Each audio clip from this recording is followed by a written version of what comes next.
കേരളത്തിലെ ജാതി വിവേചനത്തിൽ മാറ്റങ്ങൾ ഉണ്ടെന്ന് പറയുമ്പോഴും പന്തി വിവേചനം നിലനിൽക്കുന്നതിന് തെളിവുമായി കാസർഗോഡിലെ ഒരു ക്ഷേത്രം.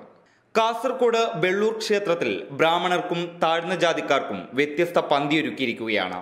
സംഭവം ഇതിനോടകം തന്നെ വൻ ചർച്ചയ്ക്ക് വഴിവെച്ചിരിക്കുകയാണ്. കാസർഗോഡ് വെള്ളൂരിലെ ശ്രീ മഹാവിഷ്ണു ക്ഷേത്രത്തിൽ പൊതു സ്വകാര്യ പരിപാടികളിൽ ബ്രാഹ്മണർക്കും അബ്രാഹ്മണർക്കും വ്യത്യസ്ത പന്തി ഒരുക്കിയത്.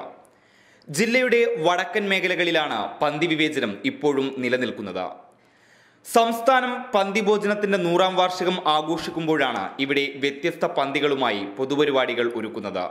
3 ദിവസം നീണ്ടു നിൽക്കുന്ന വെള്ളൂർ ശ്രീ മഹാവിഷ്ണു ക്ഷേത്രത്തിലെ ഉത്സവത്തിന് ദിവസവും ഉച്ചയ്ക്ക് വിഭവസമൃദ്ധമായ സദ്യയുണ്ട്. പക്ഷേ 2 പന്തലുകളിലായാണ് ഭക്ഷണം വിതരണമെന്ന് മാത്രം. ആദ്യത്തെ പന്തൽ ചുറ്റമ്പലത്തിൽ നിന്ന് തൊട്ടുപിറകിലും ക്ഷേത്ര പരിസരത്തിൽ നിന്ന് മാറി മറ്റൊന്നും. ആദ്യത്തെ പന്തലിൽ ഭക്ഷണം ബ്രാഹ്മണർക്ക് മാത്രമാണ്. ഇലയിട്ട് ഇരുന്നാൽ മതി, വന്ന് വിളമ്പിത്തരും. അബ്രാഹ്മണർക്ക് ഇവിടെ പ്രവേശനമില്ല. അല്പം ദൂരെയുള്ള ഇവിടെയാണ് മറ്റു ജാതിക്കാർക്കുള്ള ഭക്ഷണം. വിളമ്പുന്ന വിഭവങ്ങളിലുമുണ്ട് വ്യത്യാസം. കല്യാണമടക്കം സ്വകാര്യ ചടങ്ങുകളുടെയും സ്ഥിതി ഇങ്ങനെ തന്നെ. സഹോദരൻ അയ്യപ്പൻ മിശ്രഭോജനം നടത്തിയതിന്റെ 100ാം വാർഷികം അടുത്തിടെയാണ് കേരളം ആഘോഷിച്ചത്. മലബാറിലെ ഏറ്റവും വലിയ പന്തി ഭോജനം നടന്ന കാസർഗോഡ് കൊടക്കാട്ടേക്ക് ഇവിടെ നിന്ന് മണിക്കൂറുകൾ ദൂരം മാത്രമാണുള്ളത്.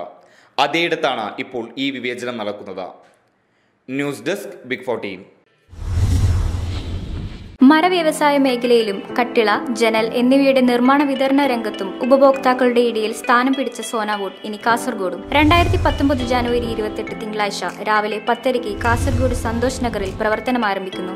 എല്ലാവിധ വിദേശ നാടൻ മരങ്ങളിൽ സ്വന്തം ഫാക്ടറികളിൽ നിർമ്മിച്ച കട്ടിള, ജനൽ, ഡോറുകൾ, ജനൽ ഫ്രെയിമുകൾ എന്നിവ ഉയർന്ന ഗുണമേന്മയിലും വിലക്കുറവിലും നിങ്ങളിലേക്ക് എത്തിക്കുന്നു. Sonawood, Santosh Nagar, other branches Taliparamba, Mangad, Pariyaram.